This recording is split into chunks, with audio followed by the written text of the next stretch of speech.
B verbs কোনগুলো? Am, is, are, was, were, have, has, had, এগুলো হচ্ছে B verbs. তো এই যে বি ভার্বস এর পরে ইনফিনিটিভ। এবার ইনফিনিটিভ কোনগুলো? টু প্লাস ভার্ব অন, এটা হচ্ছে ইনফিনিটিভ। তাহলে বি ভার্বের পরে ইনফিনিটিভ ব্যবহার করব আজকে, আর বি ভার্বের পরে ইনফিনিটিভ ব্যবহার করে বাক্য গঠন করা শিখব, তাই তো? তাহলে দেখো বি ভার্বের পরে ইনফিনিটিভ গঠন করলে কিরকম হবে দেখো। am to, is to, are to, was to, were to, have to, has to, had to। দেখো am to, is to, are to, have to, has to এটা প্রেজেন্টের ক্ষেত্রে ব্যবহার হয়। পাস্টের ক্ষেত্রে দেখো যে was to, were to, had to এটা পাস্টের ক্ষেত্রে ইউজ হয়। এবার দেখো প্রথমে এটা দেখো প্রেজেন্টের ক্ষেত্রে am to, is to, are to এটা প্রেজেন্টের ক্ষেত্রে, এবং এই যে বি ভার্ব প্লাস ইনফিনিটিভ রয়েছে গঠন করে বা ব্যবহার করে আমরা কোন ধরনের বাক্য গঠন করতে পারি, সো এটাই হচ্ছে আমরা আজকে ভিডিওতে দেখব। তো চলো এখানে আমি কিছু এক্সাম্পল নিয়েছি, এবার এগুলোকেই কিন্তু বাক্য গঠন করব। টু প্লাস ভার্ব ওয়ান এটা তো ইনফিনিটিভ। এবার দেখো সাবজেক্ট ইউজ করব বি ভার্বের পূর্বে, তারপরে বি ভার্ব ইউজ করব, তারপরে ইনফিনিটিভ ইউজ করব। তাহলে দেখো সূত্র অনুযায়ী বাক্যগুলি গঠন করলে কেমন হয় এবং তার অর্থ কি হয়। তো দেখো যে সর্বপ্রথম এম কোথায় বসে? এম কোথায় বসে? এম আয়ের ক্ষেত্রে। এম সর্বদা আয়ের ক্ষেত্রে, এম আর কোথাও বসে না, তাই তো? তাহলে আই অ্যাম টু, তাহলে এখানে যদি আই অ্যাম টু ইউজ করি তাহলে কি হলো? দেখো যে আই অ্যাম টু গো, যার অর্থ হচ্ছে আমাকে যেতে হয়। আই অ্যাম টু গো আমাকে যেতে হয়। তারপরে এখানে দেখো যদি বলি যে আমাকে পড়তে হয়, তাহলে এখানে আবার আই অ্যাম টু রিড আমাকে পড়তে হয় ইউজ করে দাও। Am I am to read, I am to read আমাকে পড়তে হয়। তারপরে যদি বলি যে আমাকে বলতে হয়, তো এখানে দেখো আই অ্যাম টু সে আমাকে বলতে হয়। স্ট্রাকচারের সাথে মেলাও subject be verb infinitive, infinitive to plus verb one বসেছে। ওকে, তো এবার দেখো ইজ, ইজ কোথায় বসে? ইজ তো থার্ড পারসন সিঙ্গুলার সাবজেক্টের ক্ষেত্রেই ইজ। ইজ হি, সি, ইট, তারপরে আদার্স যেগুলো থার্ড পারসন সাবজেক্ট এবং কি সিঙ্গুলার, সেক্ষেত্রে ইজ বসে, সেক্ষেত্রে ইজ বসে। তো চলো এবার এগুলোতে ইজ, ইজ টু বসে বাক্য গঠন করি। ইজ টু বসালে সাবজেক্ট কিন্তু থার্ড পারসন সিঙ্গুলার হবে। তো দেখো যে এখানে he is to go, he is to গো তাকে যেতে হয়। যদি বলি যে তাকে ক্রিয়েট মানে হচ্ছে কি তৈরি করা, তাকে তৈরি করতে হয়, তাহলে হি ইজ টু ক্রিয়েট তাকে তৈরি করতে হয়। যদি বলি যে তাকে বলতে হয়, তাহলে এখানে আমি ইউজ করি হি ইজ টু সে তাকে বলতে হয়। ওকে, এবার আর এর ব্যবহারটা, আর কোথায় ইউজ করি? আর হচ্ছে সবসময় প্লুরাল, সাবজেক্ট প্লুরাল হবে। সাবজেক্ট প্লুরাল কখন হয়? সেকেন্ড পারসন আর থার্ড পারসনেই। সেকেন্ড পারসনের সাবজেক্ট তো প্লুরাল হয়ই হয়, আর বাকি থাকলো third person.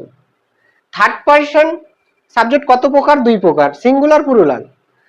Third person subject যদি প্লুরাল হয় তাহলেই কিন্তু আর, আর থার্ড পারসন সাবজেক্ট যদি সিঙ্গুলার হয় তাহলে ইজ, আর যদি সাবজেক্ট থার্ড পারসন প্লুরাল হয় তাহলে হচ্ছে আর। তাহলে সেকেন্ড পারসনের ক্ষেত্রে আর, আর থার্ড পারসন প্লুরাল সাবজেক্টে আর বসে। আর ফার্স্ট পারসন তো আই, আই এর ক্ষেত্রে এম বসে অলওয়েজ। মনে রাখবে যে থার্ড পারসন প্লুরাল সাবজেক্টের ক্ষেত্রে আর এবং সেকেন্ড পারসন সাবজেক্টের ক্ষেত্রে আর। তাহলে এখানে এবার আমি আর টু ব্যবহার করে বাক্যগুলো গঠন করি। চলো সর্বপ্রথম হচ্ছে you are, second person you, তাহলে ইউ আর টু গো তোমাকে যেতে হয়। ইউ আর টু গো তোমাকে যেতে হয়। তারপরে তোমাকে পড়তে হয়, তাহলে যদি বলি তোমাকে পড়তে হয় তাহলে ইউ আর টু রিড তোমাকে পড়তে হয়। তোমাকে বলতে হয়, তাহলে ইউ আর টু সে, তোমাকে বলতে হয়, তোমাকে তৈরি করতে হয়, বানাতে হয়, ক্রিয়েট করতে হয়, তাহলে কি বলবে? ইউ আর টু ক্রিয়েট, তোমাকে তৈরি করতে হয়। তারপরে যদি বলি যে ছেলেদেরকে পড়তে হয়, ছেলেদেরকে, তখন দেখো এখানে ছেলেদেরকে, ছেলেদের, এখানে ছেলেটা third person subject, third person সাবজেক্টের সিঙ্গুলার না প্লুরাল? ছেলেরা, ছেলেদেরকে বা ছেলে, আমি বলেছি ছেলেদেরকে, তাহলে ছেলেদেরকে দের রয়েছে, র রয়েছে, একের অধিক রয়েছে, প্লুরাল সাবজেক্ট, তাহলে ছেলেদেরকে পড়তে হয়, তাহলে কি করবো এটা? দা বয়েজ, তাহলে কি হবে এটা? আর হবে। দা বয়েজ আর টু রিড, ছেলেদেরকে পড়তে হয়। যদি বলি যে ছেলেদেরকে বলতে হয়, ছেলেদেরকে, তাহলে দেখো the boys, the boys are, the boys are to say, ছেলেদেরকে বলতে হয়। যদি বলি যে ছেলেদেরকে যেতে হয়, তাহলে কি করে বলবো এটা? ছেলেদেরকে যেতে হয়, প্রথমেই দেখো দা বয়েজ, দা বয়েজ, দেখো এক, ছেলেরা বা ছেলেদেরকে একের অধিক রয়েছে, ছেলেদেরকে, তো আর ইউজ করতে হবে প্লুরাল, যেহেতু থার্ড পারসন প্লুরালে আর বসে, ওকে মনে রেখো। তারপরে কি বলেছি? বি ভার্বের পরে ইনফিনিটিভ ইউজ করব আমরা, তাহলে টু গো, ওকে, তাহলে দা বয়েজ আর টু গো, ছেলেদেরকে যেতে হয়, ওকে। তারপরে যদি বলি যে ছেলেদেরকে তৈরি করতে হয় বা বানাতে হয়, যদি বলি ছেলেদেরকে ভিডিও বানাতে হয়, তো তাহলে the boys, the boys are two, এনে দা বয়েজ সাবজেক্ট চলে এলো, বি ভার্ব ইউজ করব, বি ভার্ব যদি আমরা ইউজ করি তাহলে এটা প্রেজেন্ট টেন্স গঠন করছি, তাহলে তাই তো, তাহলে এখানে আর বসাতে হবে, কেন? কারণ সাবজেক্ট থার্ড পারসন প্লুরাল, তাহলে are, are to create videos, the boys are to create videos, ছেলেদেরকে ভিডিও বানাতে হয়, ওকে। তারপরে দেখো যে যদি বলি যে পাস্ট টেন্স, এবার পাস্ট টেন্স যদি ইউজ করি, চলো আমি পাস্ট টেন্স এটাকে বানাচ্ছি, যে ওয়াজ ওয়্যার, ওয়াজ কোথায় বসে? ওয়াজ হচ্ছে আই এর ক্ষেত্রে ওয়াজ বসে, ফার্স্ট পারসন এর ক্ষেত্রে ওয়াজ, আর থার্ড পারসন সাবজেক্ট সিঙ্গুলার হলে ওয়াজ। যদি থার্ড পারসন সাবজেক্ট সিঙ্গুলার হয় পাস্ট টেন্সের ক্ষেত্রে, তাহলে বি ভার্বের ওয়াজটা বসবে, আর যদি সাবজেক্ট থার্ড পারসন হয় এবং কি সাবজেক্ট থার্ড পারসন প্লুরাল হয়, তাহলে ওয়্যার বসবে, এবং কি সেকেন্ড পারসন সাবজেক্ট যদি থাকে আর যদি আমাদেরকে পাস্ট টেন্স গঠন করতে হয় বি ভার্ব বসিয়ে, তাহলে সেক্ষেত্রেও ওয়্যার বসবে, কিপ ইন মাইন্ড, ওকে। তাহলে প্রথমে আমি দেখি যে ইউ সেকেন্ড পারসন, আমি বললাম যে সেকেন্ড পারসন যদি থাকে তাহলে বি ভার্ব যদি পাস্ট টেন্স গঠন করি আমরা, তাহলে ওয়াজ বসবে না ওয়্যার বসবে? ওয়্যার বসবে, তাহলে you were to go, you were to go, you were to go, তোমাকে যেতে হতো বা তোমাদের যেতে হতো। তারপর একটা দেখো দা বয়েজ, দা বয়েজ হচ্ছে ছেলেদেরকে, তাহলে ছেলেদেরকে তো একের অধিক, সাবজেক্ট থার্ড পারসন কিন্তু প্লুরাল, তাহলে প্লুরাল ভার্ব বসাতে হবে ওয়্যার, তাহলে ওয়্যার। দেখো অ্যানালাইজ করবে কিন্তু স্ট্রাকচারের সাথে, ওকে। তাহলে দেখো যে দা বয়েজ ওয়্যার টু গো, ছেলেদেরকে যেতে হতো, ওকে। তারপরটা দেখো যে ছেলেদেরকে ভিডিও বানাতে হতো, ছেলেদেরকে ভিডিও বানাতে হতো, তাহলে এটা কি করবে? ওয়াজ করব না ওয়্যার করব? এখানে ওয়্যার করব, ওয়্যার করব, তাও ঠিক আছে। তাহলে the boys were to create videos, ছেলেদেরকে ভিডিও বানাতে হতো।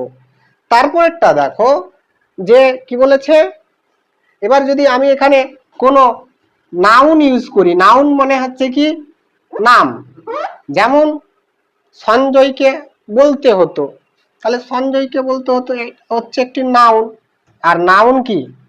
Noun always third person singular subject হয়, নাউন যে কোনো ব্যক্তির নাম always third person singular subject এবং সিঙ্গুলার ভার্ব গ্রহণ করে। তাহলে সঞ্জয় ওয়াজ টু সে, সঞ্জয়কে বলতে হতো। ইয়েস ইয়েস, সঞ্জয়কে বলতে হতো। যেমন দেখি যে সঞ্জয়কে যেতে হয়, তাহলে কি বলবো, এটা সঞ্জয়কে যেতে হয়, তাহলে কি প্রথমে সাবজেক্টটা ইউজ করব সঞ্জয়, আর কি বলেছে যেতে হয় প্রেজেন্ট টেন্স, তাহলে এখানে ইজ না আর না am, Sanjay third person singular subject এবং বলেছি কি বলেছি যেতে হয় প্রেজেন্ট, তাহলে এটা noun, noun always singular subject গ্রহণ করে এবং কি যেহেতু name always singular subject third পারসনের, তাহলে ইজ, তাহলে সঞ্জয় ইজ টু গো, সঞ্জয়কে যেতে হয়। ওকে, তারপরে ওয়াজ ওয়্যারটা হলো। এবার দেখো যে এটা তো প্রেজেন্ট, তো এটাও প্রেজেন্ট, কিন্তু এর অর্থ হচ্ছে আলাদা। Have to, has to, have to has to, যেটার বাংলা অর্থ বুঝা জরুরি দরকার, তে হবে, তে হবে বোঝাতে have to has to use করি আমরা। তে হবে, দেখে নাও এটা, তে হবে, হ্যাভ টু অথবা হ্যাজ টু। তো হ্যাভ টু কোথায় বসে? হ্যাভ টু হচ্ছে, প্রথমে হ্যাজ টুটা দেখো, যে has to third person singular subject এর হ্যাজ টু, আর বাকি সব ক্ষেত্রেই first person, second person, third person এর ক্ষেত্রে হ্যাভ টু। শুধুমাত্র third person singular subject has two.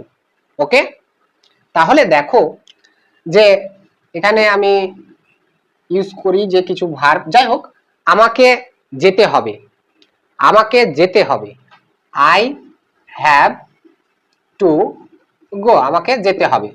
তো এটা দেখো আমাকে যেতে হবে, subject have to plus verb one to go, I have to go, আমাকে যেতে হবে।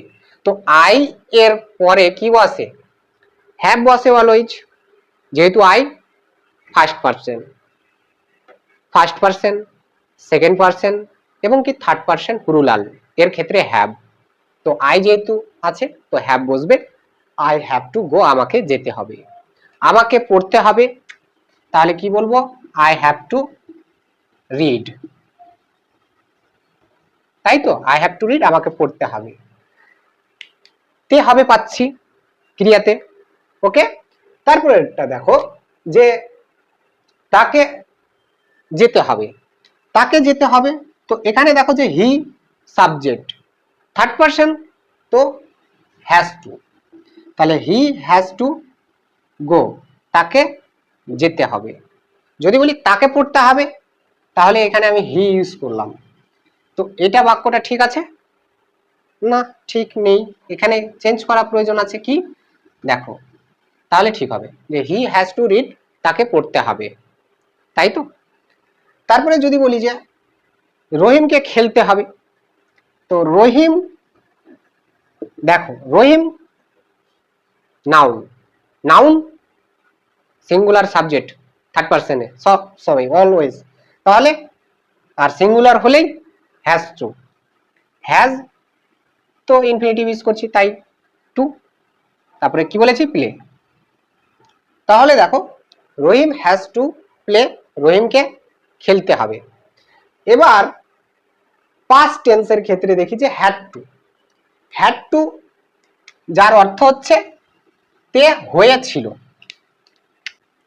হয়েছিল, যেটা আমরা হ্যাড টু ইউজ করি, হ্যাড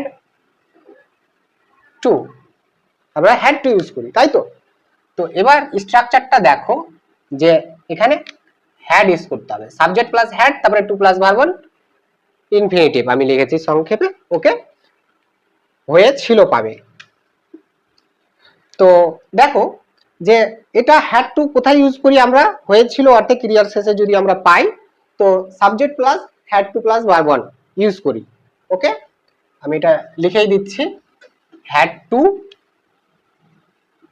প্লাস ভি ওয়ান, এবং হ্যাড টু একটাই একাই রয়েছে, অ্যালোন রয়েছে, তাই কিন্তু সাবজেক্ট যাই থাকুক, first person, second person, third person, singular plural যাই থাকুক না কেন, সব ক্ষেত্রেই কিন্তু হ্যাড টু গ্রহণ করবে।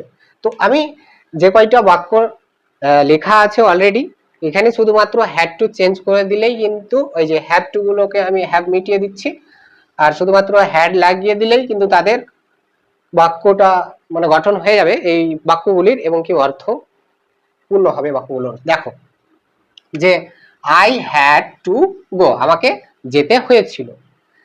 হি হ্যাড টু রিড, তাকে পড়তে হয়েছিল। হি হ্যাড টু গো, তাকে যেতে হয়েছিল।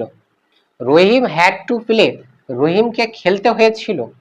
ওকে, আশা করি be verb to plus verb one দিয়ে বাক্য গঠন করা আমরা শিখেছি। অ্যান্ড আশা করি এখন এটা ক্লিয়ার হয়েছে, পরিষ্কার হয়েছে। অ্যান্ড আশা করি আমরা এই সব ধরনের বাক্য গঠন করতে পারবো নিজে নিজেই। স্ট্রাকচারটা দিয়ে আমরা স্ট্রাকচারটা দেখলাম। So we'll practice more videos, no problem. If you like our videos, so please like, comment, share and subscribe to the channel, and please select all notification to get more videos. Thanks for watching.